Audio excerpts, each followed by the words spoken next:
اچھا، اس میں ایک بات میں آخر میں یہ بھی کرنا چاہوں گا کہ جتنے بھی اسلامی سائنسدان ہم نے پیدا کیے وہ انڈیا پاکستان کی سرزمین سے نہیں نکلے. یعنی میرے آپ کے آباء و اجداد نے کبھی کوئی سائنس میں کوئی کام نہیں کیا، کبھی بھی نہیں کیا. کوئی ایک نام بھی اگر آپ گوگل کریں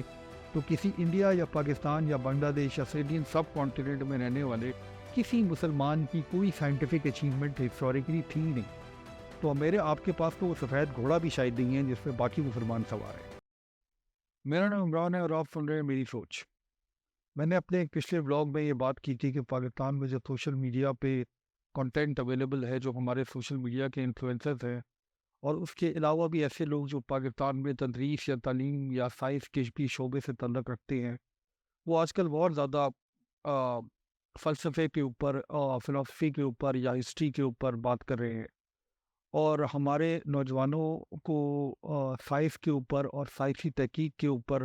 بات کرنے کا بھی کنٹینٹ دکھانا چاہیے، کنٹینٹ ان کے سامنے لے کر آنا چاہیے.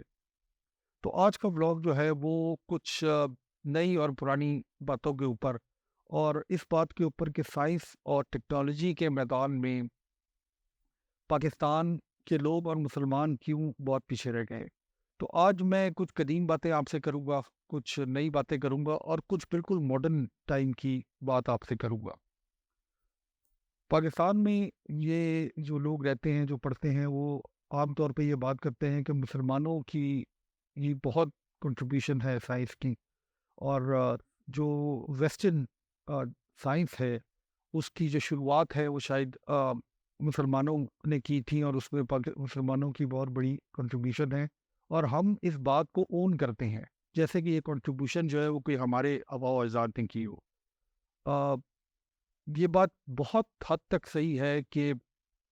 یہ زمانے میں یورپ کے اندر تعلیم عام نہیں تھی. اس زمانے میں جو مسلم امپائر تھی اس میں بہت بڑے بڑے سائنسدان گزرے اور انہوں نے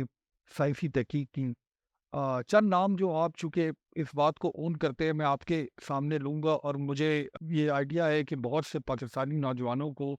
یہ تو پتہ ہے کہ وہ مسلمانوں کی کنٹریبیوشن تھی سائنس میں، مگر شاید یہ نہیں پتہ کہ ان کے نام کیا ہیں. تو جو بڑے بڑے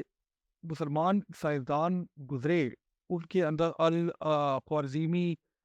جن کا نام ان کے نام کے ساتھ الگوریدم کا نام جڑا ہوا ہے، چونکہ وہ الگوریدم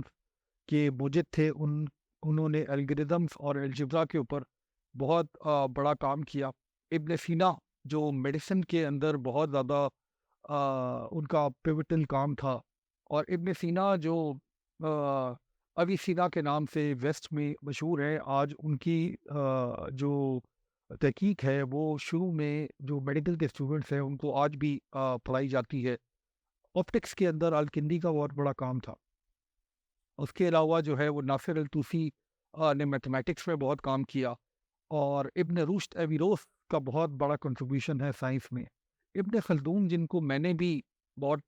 شوق سے پڑھا ہوا ہے، ان کی کتاب مقدمہ اگر آپ کو ملے تو وہ ضرور پڑھیں.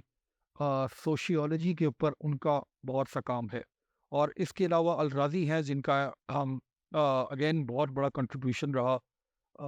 دنیا میں سائنس کی ترقی میں. یہ میں نے آپ کو 5-6 نام لے دیے ہیں، یہ بڑے بڑے لوگ تھے. مگر اگر آپ گوگل پہ ان ناموں کو سرچ کریں تو آپ کو ایک بات کامن لگے گی کہ یہ تمام لوگ، یہ تمام کے تمام لوگ 12ویں صدی تک ختم ہو چکے تھے. اور 12ویں صدی کے بعد صرف شاید ابن خلدون تھے جو 1409 میں شاید ان کی وفات ہوئی، اور انہوں نے سوشیولوجی پہ ورک کیا. تو میں یہ سمجھتا ہوں کہ آخری جو گریٹ سائنٹیفک اچیومنٹ تھی مسلمانوں کی اس 14ویں صدی کے بعد، اس میں کوئی بڑا نام سامنے ہی نہیں آیا. دوسری بات جو امپورٹنٹ ہے سمجھنے کے لیے کہ یہ سب لوگ جو ہے یہ مسلم امپائر میں رہتے تھے اور عربی بولتے تھے اور عربی میں لکھتے تھے. کچھ لوگ اس میں کردوبا اور اس علاقے میں رہتے تھے، کچھ لوگ بغداد میں رہتے تھے. یعنی یہ لوگ جو ہیں یہ ایک ایرا میں ہوئے، اور ایک ایرا میں جب اسلامی امپائر میں تحقیق کے اوپر بہت زور دیا جاتا تھا تو یہ اس زمانے میں یہ لوگ پیدا ہوئے. اچھا، اس کے بعد سے لے کے 14ویں صدی سے لے کے آج تک جو کنٹریبیوشن بڑی کنٹریبیوشن ہے سائنس کے اندر، وہ کنٹریبیوشن جو ہے وہ ویسٹرن سویلائزیشن سے آئی. بہت بڑے بڑے نام جن کا آپ کو پتہ ہونا چاہیے، وہ یعنی میری کیوری جنہوں نے ریڈیو ایکٹیویٹی کو ڈسکور کیا، اور وہ ان کو نوبل انعام بھی ملا، اور وہ اپنی ہی تحقیق یعنی ریڈیو ایکٹیویٹی کو تحقیق کرتے کرتے ان کو کینسر ہو گیا اور ان کی ڈیتھ ہو گئی. نیوٹن اور ایڈیسن کے بارے میں آپ سنتے ہیں. آپ کو یہ پتہ ہے کہ آپ جو کمپیوٹر استعمال کرتے ہیں اس کے اندر جو انیشیل تحقیق تھی وہ چارلس بیبیج نے کی، اور ایلن ٹیورنگ جو برطانیہ میں تھے انہوں نے اے آئی کے اوپر پہلا جو کام تھا وہ ان کے زمانے میں ہوا. اس کے علاوہ جو ہے ایڈون ہبل جن کا ٹیلیسکوپ، ہبل ٹیلیسکوپ جو ہے، جو کائنات کی ہمیں روشنیاں دکھاتا ہے، کائنات کی تصویریں لے کے بھیجتا ہے. یعنی ان لوگوں کا نام لینا شاید اتنا ضروری نہیں ہے، مگر آپ کو یہ سمجھانا کہ ہم سائنس کے میدان میں پاکستان اور ہندوستان وغیرہ میں رہنے والے مسلمان اور عمومی طور پہ مسلم ورلڈ جو ہے وہ بہت پیچھے رہ گئی ہے. اور ہم نے شاید باتیں جو ہے سننی اور کرنی جو ہے وہ سائنس کے علاوہ ہر قسم کی بات ہم نے کرنی اور سننی شروع کر دی ہے، اور شاید ہمارے یہاں وہ تجسس ہماری قوم سے ختم ہو گیا ہے جس میں ہم سائنٹیفک اچیومنٹ کے اوپر بات کریں اور سائنس کے اندر کچھ تحقیق کی بات کریں. ایک تاریخ جو میں آپ کو یاد دلانا چاہتا ہوں، اگست 23 2023، یہ وہ تاریخ ہے جس دن چندریان 3 انڈیا کا لونر پروگرام یعنی چاند پہ جو ان کا پروگرام تھا ایک راکٹ بھیجنے کا، وہ لینڈ کیا. اس تاریخ کو آپ ذہن میں اس لیے رکھیں کہ دنیا میں جو ٹیکنالوجیکل ایڈوانسمنٹ ہے وہ قوموں نے اور ملکوں نے کس طرح سے حاصل کی، اور اس تحقیق کے اندر ان کی حکومت کا، ان کے لوگوں کا کیا کنٹریبیوشن رہا. اگر آپ پاکستان میں پچھلے 10 سال میں جو ایجوکیشن کے اوپر جی ڈی پی کی اسپینڈنگ کے اوپر غور کریں تو پاکستان تقریباً 2% اپنا جی ڈی پی کا اسپینڈ کرتا ہے ایجوکیشن کے اوپر. اگر آپ ہندوستان کے فگرز دیکھیں تو وہ تقریباً 3.3% جو ہے وہ اپنی جی ڈی پی کا ایجوکیشن کے اوپر اسپینڈ کرتا ہے. آپ یہ دیکھیں کہ آپ کی جو 2% کی اسپینڈنگ ہے جی ڈی پی کی، اس سے آپ نے کس قسم کے اسٹوڈنٹس اور کس قسم کے لیڈر پیدا کیے ہیں، اور کس قسم کے لیڈر ہندوستان نے پیدا کیے ہیں. یعنی انہوں نے پچھلے 20 سال میں یا 25 سال میں چاند پہ تو مشن بھیجا ہی، اور اس کے علاوہ دنیا کی جو فارچون 500 کمپنیز ہیں، یعنی دنیا کی سب سے بڑی 500 کمپنیز، اس کے اندر تقریباً 10% سی اوز جو ہیں وہ ہندوستان سے آئے ہوئے ہیں. یعنی وہ لوگ جنہوں نے ہندوستان میں اپنی ایجوکیشن حاصل کی، پرائمری ایجوکیشن پھر سیکنڈری ایجوکیشن، اور اس کے بعد شاید کالج یا گریجویٹ یا پوسٹ گریجویٹ ڈگری انہوں نے شاید باہر سے حاصل کی، مگر ان کی بیس جو ہے ایجوکیشن کی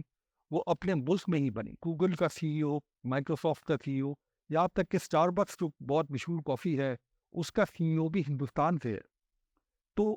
میں یہاں پہ ہندوستان کو اور پاکستان کو کمپیئر نہیں کر رہا دو کہ بھئی ہماری کوئی آپس میں کوئی ہسٹری ہے اور مسائل ہیں ہمارے آپس میں. میں صرف ایک بات کر رہا ہوں کہ ایک لائن ہے میپ کے اوپر، اس طرف بھی وہی لوگ رہتے ہیں اور اس طرف بھی وہی لوگ رہتے ہیں، اور 500,000 سال وہ لوگ ساتھ چلتے رہے. پھر یہ کیا ہوا کہ وہاں پہ جو ہے وہ سائنٹیفک اچیومنٹ جو ہے وہ اچانک بہت تیزی سے آگے بڑھ گئی، اور ہم بجائے آگے جانے کے شاید 400-500 سال پیچھے چلے گئے. اور ہم ابھی بھی اپنے ان لوگوں کو یعنی ان لوگوں کا نام لیتے ہیں جو شاید 1000 سال پہلے گزر گئے کہ انہوں نے کوئی اچیومنٹ کی تھی، اور اس کے درمیان میں کوئی ایسا ادارہ، کوئی ایسے لوگ ہم پیدا ہی نہیں کر سکے جنہوں نے دنیا میں کسی چیز کی کوئی کنٹریبیوشن کی ہو شاید. اب ایک بالکل آج کے زمانے کی میں بات کرتا ہوں جس کو آپ آج کل اے آئی اور آرٹیفیشل انٹیلیجنس کہتے ہیں. یہ اے آئی ایسی ٹیکنالوجی ہے جو اگلے زمانے کی ٹیکنالوجی، یعنی آج کے زمانے میں جو اے آئی یعنی چیٹ جی پی ٹی وغیرہ کو آپ دیکھتے ہیں، یہ ابھی یہ ٹیکنالوجی ڈیولپ ہو رہی ہے، اور یہ ٹیکنالوجی جو ہے وہ آہستہ آہستہ بہتر ہوگی. اس وقت پاکستان میں جو اس ٹیکنالوجی کا استعمال ہو رہا ہے وہ یہ ہو رہا ہے کہ ہم اپنے سی ویز اور اپنے شاید کالج کے جو ایسیز ہے اور کالج کے جو پیپرز ہیں وہ ہم اپنی اے آئی سے لکھوا رہے ہیں. یعنی اس اے آئی کا بھی استعمال ہم جو اس کا سب سے بیسک استعمال ہے وہ کر رہے ہیں. اس اے آئی یا ڈیپ لرننگ کو سکھانے کے لیے ہمارے پاس شاید ایک بھی ادارہ نہیں ہے. پاکستان کے اگر آپ ٹاپ کالج یونیورسٹیوں کے نام لیں تو لمپس یا آئی بی اے یا اس طرح کے نام آپ کے سامنے آئیں گے جو سائنس کی یونیورسٹیز نہیں ہیں. ہمارے یہاں سائنس کو، پیور سائنس کو پڑھانے کے لیے اور پیور میتھمیٹکس کو پڑھانے کے لیے شاید ایک بھی ایسا ادارہ نہیں ہے جو ورلڈ کلاس بچے جو ہے وہ مارکیٹ میں لے کر آئے. آرٹیفیشیل یا انٹیلیجنس یا ڈیپ لرننگ بیسیکلی اس قسم کی چیز ہوتی ہے کہ جو اس کے جو نیورو نیٹورکس ہوتے ہیں،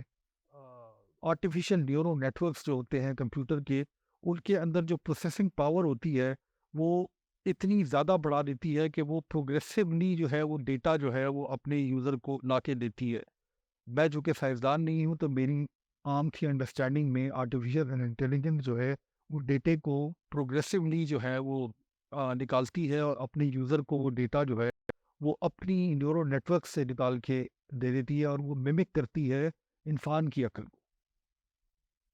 یہ چیز جو ہے وہ ہماری یوتھ کو سکھانے اور سمجھانے کی ضرورت ہے. میں بہت معذرت کے ساتھ اب صرف اپنے پاکستان کے بچوں سے بات کروں گا کہ اگر ہماری جو ایکسپورٹ ہے یہاں سے لوگوں کی، یعنی وہ بچے اور وہ لوگ جو ہم باہر بھیجتے ہیں، اس میں بہت بڑی تعداد وہ ہے جو باہر دبئی میں یا امریکہ میں ٹیکسی چلاتے ہیں، اور بہت بڑی ایکسپورٹ ان لوگوں کی ہے جو انسکلڈ اور اس قسم کے کام کرتے ہیں، زیادہ زیادہ کسی بینک میں جا کے لگ جاتے ہیں. مگر ہمارے یہاں سے کوالٹی ریسرچرز اور کوالٹی کمپنیز کے اندر بڑی پوسٹوں کے لوگ ہم پیدا بھی نہیں کر رہے اور وہ لوگ جا بھی نہیں اور وہ سیکھ بھی نہیں رہے. پہلا جو مشن ہے ہمارا وہ یہ ہے کہ جی ہم ایسا کچھ پڑھ لیں جس سے ہمیں بہت جلدی جو ہے وہ بہت ساری تنخواہ مل جائے اور پیسے آنا شروع ہو جائے. اور اس سے یہ ہو رہا ہے کہ ہم شاید اکنامکلی تو جو اس طرح کی ایجوکیشن حاصل کریں وہ بہتر ہو رہے ہیں، بٹ ایز اے نیشن جو ہے وہ ہماری اچیومنٹس جو ہیں اور ہمارا کام جو ہے وہ پیچھے سے پیچھے جاتا جا رہا ہے. تو میں جو میری پرانی بات ہے کہ جو ہمارے یہاں سوشل میڈیا پلیٹ فارم ہے ان کو ضرور چاہیے کہ وہ سائنس کو کسی نہ کسی صورت میں پروموٹ کریں، ایسے لوگوں کو بلائیں جو اردو میں ایسی بات کریں جو انٹرٹیننگ بھی ہو، سائنٹیفک بھی ہو اور نئے دور کی بات ہو، اور پرانی باتوں کو جو ہے وہ چھوڑ دیں کرنا پورا. اور باقی جو ہماری قوم ہے یعنی 22 کروڑ لوگ ہیں وہ اپنے وہ سفید گھوڑے سے اتر جائیں تلوار لے کے جس کے اوپر ہم سوار ہیں، اور ہم سمجھتے ہیں کہ اچھا. اس میں ایک بات میں آخر میں یہ بھی کرنا چاہوں گا کہ جتنے بھی اسلامی سائنسدان ہم نے پیدا کیے وہ انڈیا پاکستان کی سرزمین سے نہیں نکلے. یعنی میرے آپ کے آباء و اجداد نے کبھی کوئی سائنس میں کوئی کام نہیں کیا، کبھی بھی نہیں کیا. کوئی ایک نام بھی اگر آپ گوگل کریں تو کسی انڈیا یا پاکستان یا بنگلہ دیش یا انڈین سب کانٹیننٹ میں رہنے والے کسی مسلمان کی کوئی سائنٹیفک اچیومنٹ ہسٹوریکلی تھی نہیں. تو میرے آپ کے پاس تو وہ سفید گھوڑا بھی شاید نہیں ہے جس پہ باقی مسلمان سوار ہیں. تو ہمیں یہ چاہیے کہ ہم آگے کا سوچیں. ہم یہ سوچیں کہ جس طرح سے انڈیا نے اپنے سائنسدانوں کے، اپنے میتھمیٹیشینس کے اور اپنے انجینئرس کی مدد سے، اپنے لوکل انجینئرس کی مدد سے